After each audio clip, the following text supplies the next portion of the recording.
ক্লাসের পরীক্ষায় কয়েকবার ফেল করার পর ঘোতনা একদিন বাড়ি থেকে উধাও হলো। সে যে কোথায় গেল তা আমরা অর্থাৎ তার স্কুলের বন্ধুরা কিছুই জানতে পারলাম না। এর আগেও সে কয়েকবার বাড়ি থেকে পালিয়েছে। কোথায় পালিয়েছে তা বাড়ির লোকে না জানলেও আমরা জানতাম, কিন্তু এবার সে আমাদের কিছুই বলে যায়নি। এদিকে ওর বাবা হন্যে হয়ে ছেলেকে খুঁজছেন, আত্মীয় স্বজনের কাছেও খবর গেছে, কিন্তু কেউ কোথাও ঘোতনার পাত্তা পাচ্ছে না। পরীক্ষার আগে ঘোতনা একবার আমাকে বলেছিল যে এবার ফেল করলে হয় সে সন্ন্যাসী হয়ে যাবে, নয় বোম্বে গিয়ে সিনেমায় নামবে। সে যে এখন কোথায় কী করছে তা একমাত্র সেই জানে। আজ সরস্বতী পুজো, ক্লাবে সবাই ব্যস্ত। পূজার ব্যাপারে ঘোতনার উৎসাহ ছিল সবচেয়ে বেশি। আজ সে নেই। তার কথা মনে করে সকাল থেকেই আমার মন আনচান করছিল। সে ছিল আমার প্রাণের বন্ধু। পূজার আনন্দে ঠিকমতো মন বসাতে পারছিলাম না। কি মনে করে সকলের অগোচরে পূজার প্যান্ডেল ছেড়ে বেরিয়ে পড়লাম। ঘোতনাকে আজ খুঁজে বের করতেই হবে। তাকে বাদ দিয়ে ক্লাবের পূজা জমতেই পারে না। প্রতিমার সামনে আরতি নৃত্য কে করবে? বিসর্জনের সময় টুইস্ট নাচই বা কে নাচবে? ঘুরতে ঘুরতে কখন যে টেরিটি বাজারের কাছে কলকাতার চিনেম্যানদের পাড়ায় পৌঁছে গেছি খেয়াল ছিল না। আজকাল চীনেরা এদেশে থেকে এখানকার দেবদেবীর পূজা আর্চা করতে শুরু করেছে। কালী পূজার সময় এ পাড়ায় চীনেদের কালী পূজা করতে দেখেছি। ঘোতনার সঙ্গেই ওদের কালী পূজা দেখতে এসেছিলাম। চীনেরা সরস্বতী পূজাও করে কি না জানার আগ্রহ হলো। ছাতাওয়ালা গলির ভিতর দিয়ে সোজা চীনা পট্টিতে ঢুকে দেখি এক জায়গায় প্যান্ডেল বাঁধা হয়েছে। চীনেরা সরস্বতী মায় কি জয় বলে হুল্লোড় করছে। সরস্বতী পুজো হচ্ছে সন্দেহ নেই। মজা দেখবার জন্য এগিয়ে গেলাম। প্যান্ডেলে চীনেদের ভিড়। সরস্বতী প্রতিমাও দারুণ সাজিয়েছে। প্রতিমার সামনে একজন পুরোহিত বসে আছেন, ঘণ্টা নাড়ছেন। একজন চিনেম্যান ধুনুচিতে ধুনো ছিটোচ্ছে। ধুনোর সুগন্ধে এবং ধোঁয়ায় চারিদিক ভরপুর। চীনেরা আমাকে অভ্যর্থনা করে একেবারে প্রতিমার সামনে নিয়ে গেল। একজন বাঙালি দর্শক পেয়ে ওরা খুব খুশি। প্রতিমার মুখ এবং পুরোহিতের মুখ এবার স্পষ্ট দেখতে পেলাম। পুরোহিতের দিকে তাকিয়ে আমার চোখ কপালে উঠল। তার কানে ফুল, কপালে চন্দনের তিলক এবং গায়ে নামাবলী। সে মন্ত্র বলতে বলতে পূজা করছে।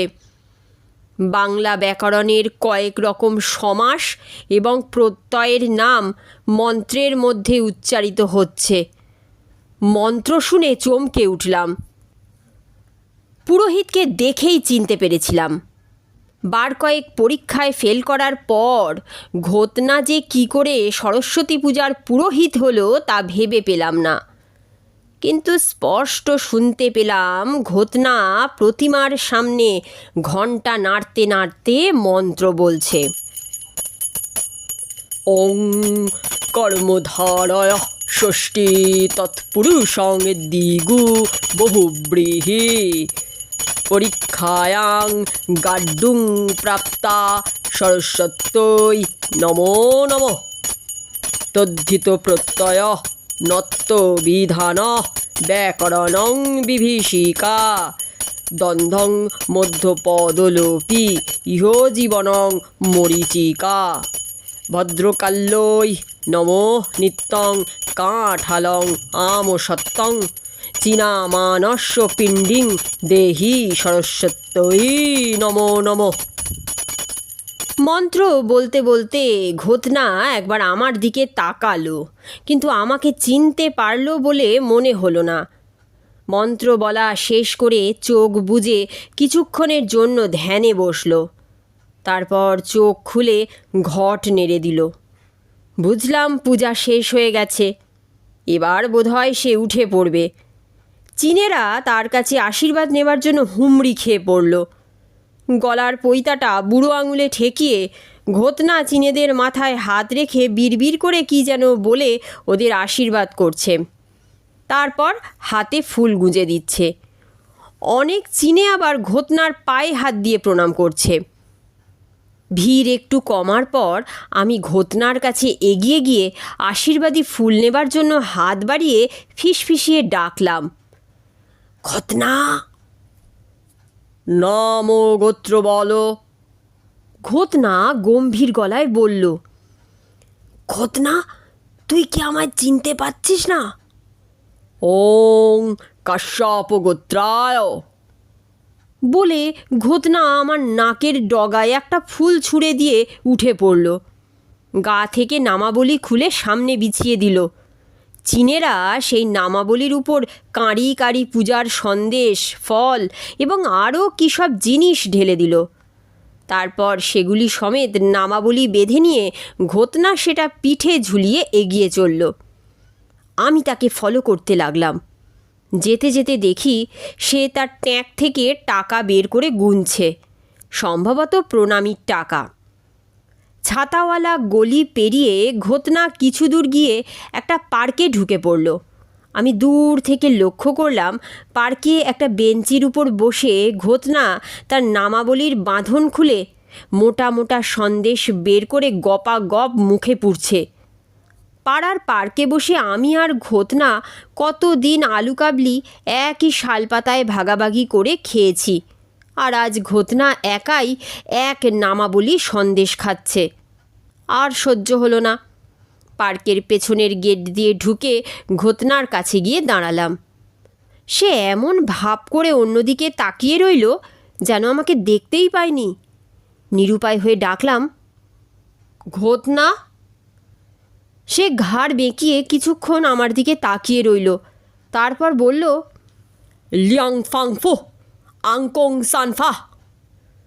তার মুখে চীনে ভাষা শুনে আমি তো বললাম, দেখ ঘোতনা, চালাকি ছাড়, সোজা বাংলায় কথা বল।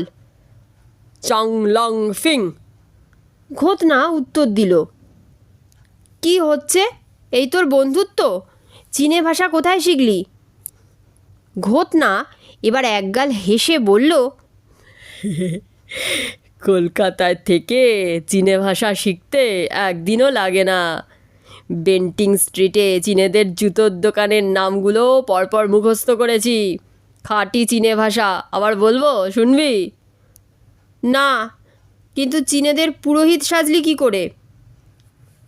আজকাল পাড়ায় পাড়ায় এত সরস্বতী পুজো যে বাঙালিরাই পুরোহিত পায় না। চীনেদের সরস্বতী পুজোতে কি বাঙালি ব্রাহ্মণ আসতে চায়? আমি রাজি হয়ে গেলাম, বেশ ভালো ইনকাম রে। বলে ঘোতনা তার পৈতাটা মাথায় ঠেকালো। তোর সংস্কৃত মন্ত্র যদি চীনেরা ধরে ফেলতো? দূর, ওরা সংস্কৃতের কি জানে? সন্দেশ খাবি? বলে ঘোতনা খান কয়েক সন্দেশ আমার দিকে এগিয়ে ধরল। ওর বদান্যতায় ধন্য হলাম। খাঁটি ছানার সন্দেশ, কি টেস্ট! আমার মা আর ঘোতনার পিসি দুজনেই চিনির ডেলা মাখা সন্দেশ সরস্বতী পূজায় দেয়। চীনেদের মতো ভালো সন্দেশ দেবীকে দেবার মতো ভক্তিই তাদের নেই। সেজন্যই আমরা পরীক্ষায় পাশ করতে পারি না। হাজার হোক, দেবী সরস্বতী চিনির ডেলা খেয়ে কি আর পাস মার্ক দিতে পারেন? তার তো একটা রুচি আছে। সন্দেশ খেতে খেতে ঘোতনাকে বললাম, বাড়ি যাবি না? তোর বাবা তোকে হন্যে হয়ে খুঁজছে। খুঁজুক, পরীক্ষায় ফেল করার পর থেকে আমার পেছনে বড্ড টিকটিক করছিল, একটু টাইট দেওয়া দরকার। কিন্তু কাজটা কি ভালো হচ্ছে? এই মেলা ফ্যাচ ফ্যাচ করিস না তো। আমার ভালো মন্দ আমি বুঝবো। আমার সঙ্গে তোর চিনেপাড়ায় দেখা হয়েছে এ কথা যদি বাবার কানে ওঠে, তাহলে তোকে পেট দিয়ে বৃন্দাবন দেখিয়ে দেবো, বুঝলি? কিন্তু এভাবে তো চিরকাল চলবে না। রোজ তো আর সরস্বতী পূজা হবে না। দূর তোর সরস্বতী পুজো, রোজ না হলো তো বয়েই গেল। অবশ্য মা সরস্বতীর কৃপায় 2 পয়সা রোজগার করছি। কীরকম? আমি স্কুল খুলেছি, মাস্টারি করি। বার কয়েক ফেল করা ছাত্র ঘোতনা মাস্টারি করছে শুনে হাঁ করে ওর মুখের দিকে তাকিয়ে রইলাম। ঘোতনা বলল, ক্যাবলার মতো আমার মুখের দিকে দেখছিস কি রে? বিশ্বাস হচ্ছে না? এখন স্কুলে যাব, চল দেখবি চল। ঘোতনা উঠে দাঁড়িয়ে পা বাড়ালো। নামাবলিতে বাকি ফলমূল সন্দেশ বেঁধে আমার কাঁধে চাপিয়ে দিল। আমি সেটা নিয়ে ওর পেছনে হাঁটতে লাগলাম। চিনে পাড়ায় একটা পুরানো বাড়ির সামনে এসে ঘোতনা থামল। দেখলাম বাড়ির দরজার উপরে মস্ত বড় সাইনবোর্ড ঝুলছে, ঘোতনা মহাবিদ্যালয়। সাইনবোর্ডের দিকে আঙুল দেখিয়ে ঘোতনা সগর্বে বলল, বিদ্যালয় মানে জানিস? বললাম, বিদ্যার আলয় মানে যেখানে ছেলেরা লেখাপড়া করে। তোর মুন্ডু, বিদ্যা যেখানে লয় প্রাপ্ত হয় তাকে বিদ্যালয় বলে। কিছুই শিখিসনি? চল ভেতরে চল। এক পা করে এগোতে লাগলাম। একটা ঘরে ঢুকে দেখি কয়েকজন ছেলে বেঞ্চির উপর বসে আছে। তাদের প্রত্যেকের সামনে ছোট ছোট টেবিল, প্রতি টেবিলের উপর একটি করে বই ও খাতা রয়েছে। ঘোতনা ঘরে ঢোকা মাত্র ছেলেরা যে যার বই টেবিল থেকে তুলে নিয়ে কোথায় যেন লুকিয়ে ফেলল। মনে হলো কেউ কোমরে প্যান্টের ভেতরে, কেউ জামার ভেতরে, কেউ বা অন্য কোথাও বইগুলো সরিয়ে রাখল। ঘোতনা তার নির্দিষ্ট চেয়ারে বসে গম্ভীর মুখে ছাত্রদের দিকে তাকিয়ে বলল, এবার শুরু কর। বলা মাত্র ছাত্ররা খাতার উপর খসখস করে কি যেন লিখতে লাগলো। ঘোতনাকে বললাম, ওরা এত মনোযোগ দিয়ে কি লিখছে? ঘোতনা বলল, লিখছে না, টুকছে। ওদের খাতার তলায়, থাইয়ের উপরে, হাতের চেটোর তলায় এবং আরও অনেক গোপন জায়গায় বইয়ের ছেঁড়া পাতা লুকোনো রয়েছে। সেসব দেখে ওরা টুকছে। পরীক্ষার হলে কি করে টুকতে হয় তা এখানে শেখানো হয়। এ বিষয়ে আগ্রহী ছাত্রের অভাব নেই। আমার স্কুলের ছাত্র সংখ্যা বেড়েই চলেছে। কিন্তু টুকতে গিয়ে যদি ধরা পড়ে, পরীক্ষার ইনভিজিলেটরের চোখ যদি বইয়ের ছেঁড়া পাতায় পড়ে যায়, তাহলে ছাত্রটি সঙ্গে সঙ্গে বইয়ের পাতাটি ছাগলের মতো চিবিয়ে খেয়ে ফেলবে। টোকাটুকির কোনো প্রমাণই থাকবে না। এর নাম মহাবিদ্যালয়? নিশ্চয়ই। আমাদের শাস্ত্রে বলে, চুরি বিদ্যা মহাবিদ্যা, যদি না পড়ে ধরা। মহাবিদ্যা শেখাচ্ছি, তাই স্কুলের নাম দিয়েছি ঘোতনা মহাবিদ্যালয়। আমি কি যেন বলতে যাচ্ছিলাম, এমন সময় দরজার কাছে পায়ের শব্দ শুনে ফিরে তাকালাম। আমার চোখ ছানা বড়া হয়ে গেল। দরজার সামনে ঘোতনার বাবা অপরেশ চৌধুরী দাঁড়িয়ে। ছেলেকে খুঁজতে খুঁজতে তিনি কি করে এ জায়গায় সন্ধান পেলেন কে জানে। ঘোতনার দিকে ফিরে দেখি সে কাঠ হয়ে দাঁড়িয়ে আছে, কিন্তু সে কেবল ক্ষণকালের জন্য। নিজেকে সামলে নিয়ে ঘোতনা তার বাবাকে বলল, মিস্টার চৌধুরী, ক্লাসে ঢুকে শান্তি ভঙ্গ করবেন না, বাইরে দাঁড়ান, আমি আসছি। কথা শেষ করে ঘোতনা এক ছুটে বাইরে গিয়ে ক্লাসের দরজা বন্ধ করে নিজের প্রেস্টিজ বাঁচালো। আমিও তার সঙ্গে বাইরে বেরিয়ে এলাম। ঘোতনা বাবার দু হাতে ছেলের দু কান মুচড়ে ধরে বললেন, এখানে কি করছো? ঘোতনা কোনো উত্তর দিচ্ছে না দেখে তিনি আগুন দৃষ্টিতে আমার দিকে ফিরে তাকালেন। আমি সঙ্গে সঙ্গে এক লাফে গেট পেরিয়ে লম্বা দৌড় মারলাম। কিছু দূর গিয়ে দেখি ঘোতনা কানে হাত বোলাতে বোলাতে ওর বাবার সঙ্গে আসছে।